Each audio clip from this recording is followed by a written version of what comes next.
नमस्कार मित्रों, आप सभी दर्शकों का एक बार फिर से मेरे इस YouTube चैनल पर स्वागत है। और आज मैं आपके लिए लेकर आया हूँ कक्षा 10वीं की पाठ्य पुस्तक में निहित प्रसिद्ध कवि मैथिली शरण गुप्त जी द्वारा रचित कविता मनुष्यता का प्रसंग सहित सरलार्थ। पाठ के सरलार्थ को जानने से पहले आइए इस पाठ की रूपरेखा को समझ लेते हैं। अगर आप पहली बार मेरे चैनल पर आए हैं तो मेरे चैनल को अभी सब्सक्राइब कर बेल आइकन को दबाएं। प्रकृति के अन्य प्राणियों की तुलना में मनुष्य में सोचने की शक्ति अधिक होती है। वह अपने ही नहीं दूसरों के सुख दुख का भी ख्याल रखता है और दूसरों के लिए कुछ करने में समर्थ होता है। जानवर जब चरागाह में जाते हैं तो केवल अपने लिए चरकर आते हैं, परंतु मनुष्य ऐसा नहीं है। वह जो कुछ भी कमाता है, जो कुछ भी बनाता है, वह दूसरों के लिए भी करता है और दूसरों की सहायता से भी करता है। प्रस्तुत पाठ के कवि अपनों के सुख दुख की चिंता करने वालों को मनुष्य तो मानते हैं, परंतु यह मानने को तैयार नहीं है कि उन मनुष्यों में मनुष्यता के सारे गुण होते हैं। कवि केवल उन मनुष्यों को महान मानता है जो अपनों के सुख दुख से पहले दूसरों की चिंता करते हैं। वह मनुष्यों में ऐसे गुण चाहते हैं जिसके कारण कोई भी मनुष्य इस मृत्युलोक से चले जाने के बाद भी सदियों तक दूसरों की यादों में रहता है, अर्थात वह मृत्यु के बाद भी अमर रहता है। आखिर क्या हैं वे गुण, हम सब इस पाठ में जानेंगे। आइए अब हम इस कविता के सार को समझ लेते हैं। इस कविता में कवि मनुष्यता का सही अर्थ समझाने का प्रयास कर रहे हैं। पहले भाग में कवि कहते हैं कि मृत्यु से नहीं डरना चाहिए, क्योंकि मृत्यु तो निश्चित है, पर हमें ऐसा कुछ करना चाहिए कि लोग हमें मृत्यु के बाद भी याद रखें। असली मनुष्य वही है जो दूसरों के लिए जीना व मरना सीख ले। दूसरे भाग में कवि कहते हैं कि हमें उदार बनना चाहिए, क्योंकि उदार मनुष्यों का हर जगह गुणगान होता है। मनुष्य वही कहलाता है जो दूसरों की चिंता करे। तीसरे भाग में कवि कहते हैं कि पुराणों में उन लोगों के बहुत उदाहरण हैं जिन्हें उनकी त्याग भाव के लिए आज भी याद किया जाता है। सच्चा मनुष्य वही है जो त्याग भाव जान ले। चौथे भाग में कवि कहते हैं कि मनुष्यों के मन में दया और करुणा का भाव होना चाहिए। मनुष्य वही कहलाता है जो दूसरों के लिए मरता और जीता है। पांचवें भाग में कवि कहना चाहते हैं कि यहाँ कोई अनाथ नहीं है, क्योंकि हम सब उस एक ईश्वर की संतान हैं। हमें भेदभाव से ऊपर उठकर सोचना चाहिए। छठे भाग में कवि कहना चाहते हैं कि हमें दयालु बनना चाहिए, क्योंकि दयालु और परोपकारी मनुष्यों का देवता भी स्वागत करते हैं। अतः हमें दूसरों का परोपकार व कल्याण करना चाहिए। सातवें भाग में कवि कहते हैं कि मनुष्यों के बाहरी कर्म अलग अलग हो सकते हैं, परंतु हमारे वेद साक्षी हैं कि हम सभी की आत्मा एक है और हम सब एक ही ईश्वर की संतान हैं। अतः सभी मनुष्य भाई बंधु हैं और मनुष्य वही है जो दुख में दूसरे मनुष्यों के काम आए। और अंतिम भाग में कवि कहना चाहते हैं कि विपत्ति और विघ्न को हटाते हुए मनुष्य को अपने चुने हुए रास्तों पर चलना चाहिए। आपसी समझ को बनाए रखना चाहिए और भेदभाव को नहीं बढ़ाना चाहिए। ऐसी सोच वाला मनुष्य ही अपना और दूसरों का कल्याण और उद्धार कर सकता है। कवि परिचय।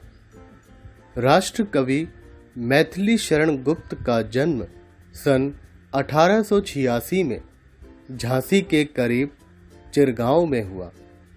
इन्होंने घर पर ही संस्कृत, बांग्ला, मराठी और अंग्रेजी आदि विषयों की शिक्षा ली। मैथिली शरण गुप्त जी एक राम भक्त कवि थे, जिन्होंने अपनी कविताओं के माध्यम से भारतीय जीवन को प्रस्तुत करने का प्रयास किया। मैथिली शरण गुप्त जी ने अपनी कविताओं द्वारा खड़ी बोली को एक काव्य रूप में निर्मित करने का अथक प्रयास किया। हिंदी कविता के इतिहास में यह गुप्त जी का सबसे बड़ा योगदान है। उनके काव्य में राष्ट्रीय चेतना, धार्मिक भावना और मानवीय उत्थान का भाव दिखाई देता है। वे भारतीय संस्कृति एवं इतिहास के परम भक्त थे। इसी कारण उनकी सभी रचनाएं राष्ट्रीय विचारधारा से ओतप्रोत हैं।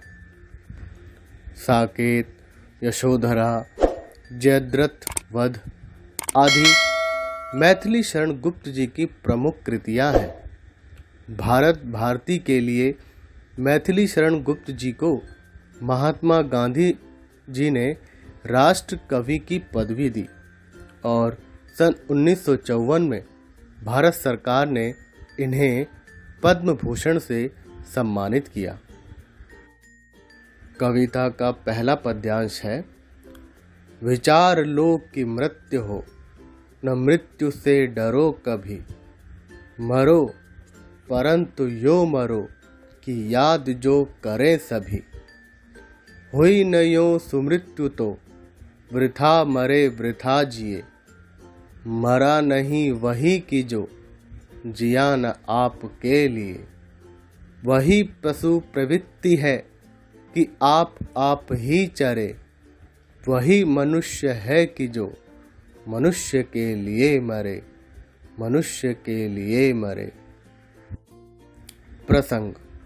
प्रस्तुत पद्यांश हमारी हिंदी की पाठ्य पुस्तक स्पर्श भाग 2 में निहित कवि मैथिली शरण गुप्त जी द्वारा रचित कविता मनुष्यता से लिया गया है।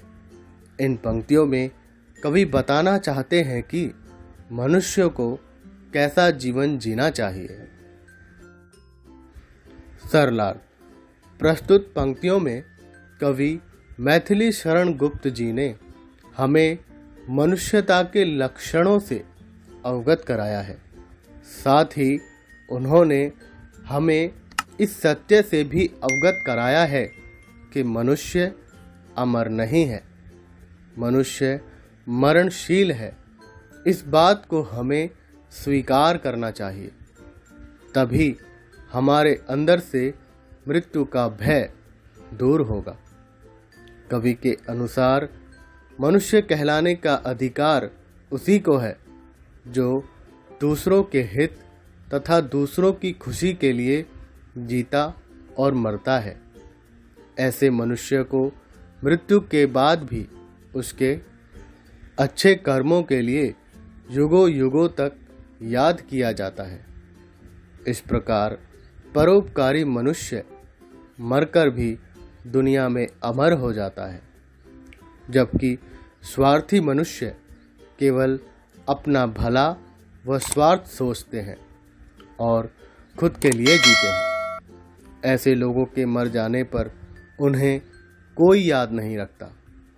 कवि के अनुसार ऐसे मनुष्यों एवं पशुओं में कोई अंतर नहीं होता, क्योंकि पशु भी दूसरों के बारे में सोचे बिना केवल अपने हित के बारे में सोचते हैं और वैसे ही जीवन यापन करते हैं। अगला पद्यांश है। उसी उदार की कथा सरस्वती बखानती। उसी उदार से धरा कृतार्थ भाव मानती। उसी उदार की सदा सजीव कीर्ति कूजती।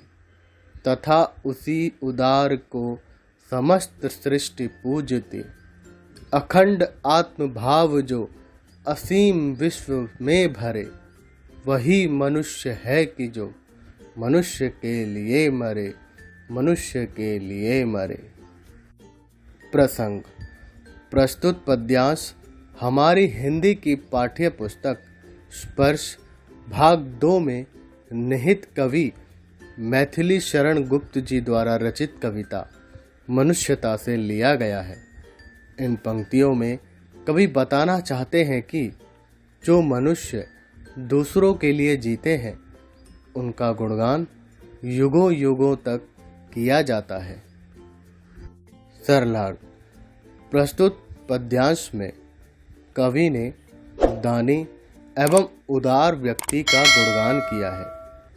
मैथिली शरण गुप्त जी के अनुसार जो मनुष्य दानी एवं उदार होते हैं, उन्हें सदैव याद किया जाता है एवं उनका गुणगान किया जाता है। ऐसे व्यक्तियों के नाम इतिहास की पुस्तकों में स्वर्णिम अक्षरों से लिखे जाते हैं।